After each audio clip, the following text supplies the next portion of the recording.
بسم اللہ الرحمن الرحیم۔ السلام علیکم ناظرین، اس ویڈیو میں ہم آپ کو دماغ پر کی گئی ایک ایسی تحقیق کے بارے میں بتانے جا رہے ہیں جو یقیناً آپ کے لیے بہت فائدہ مند ہوگی۔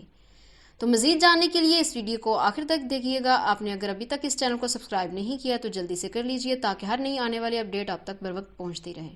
آپ کے دیکھنے کا بہت شکریہ۔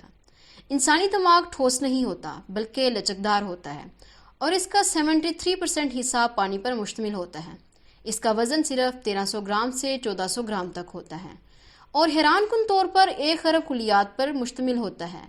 یہ تعداد قریب اتنی ہی ہے جتنے ہمارے کہکشاں ملکی وے میں ستارے ہیں۔ ان خلیات کی بھی 10,000 اقسام ہوتی ہیں۔ اس کا سائز مکمل جسم کا صرف 2% ہوتا ہے، لیکن یہ کل توانائی کا 20% استعمال کرتا ہے۔ اس کے مختلف حصے اپنا کام بخوبی سر انجام دیتے ہیں۔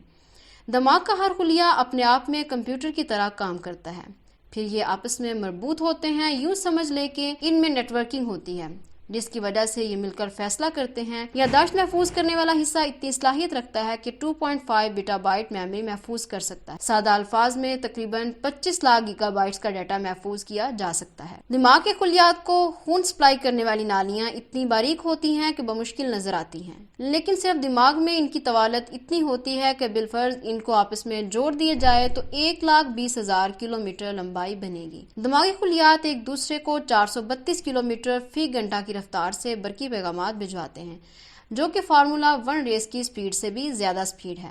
دماغ کو آکسیجن کی سپلائی روک دی جائے تو اس کے خلیات مرنا شروع ہو جاتے ہیں۔ جب انسان کی موت واقع ہو جاتی ہے تو دماغ پھر بھی اپنا کام جاری رکھتا ہے۔ دماغ انسان کو زندہ رکھنے کی آخری حد تک جنگ کرتا ہے۔ دماغ کو خود بھی یقین نہیں آ رہا ہوتا کہ میں مر رہا ہوں۔ ادھر ادھر خون کی نالیوں میں بچی کھچی آکسیجن کھینچ کر دماغ انسان کے مرنے کے بعد بھی تقریباً 10 منٹ تک زندہ رہتا ہے اور بچنے کی کوشش کرتا رہتا ہے، مگر خون اور آکسیجن کی بندش بالآخر دماغ کو موت کی ابدی وادیوں میں گہری نیند سلا دیتی ہے۔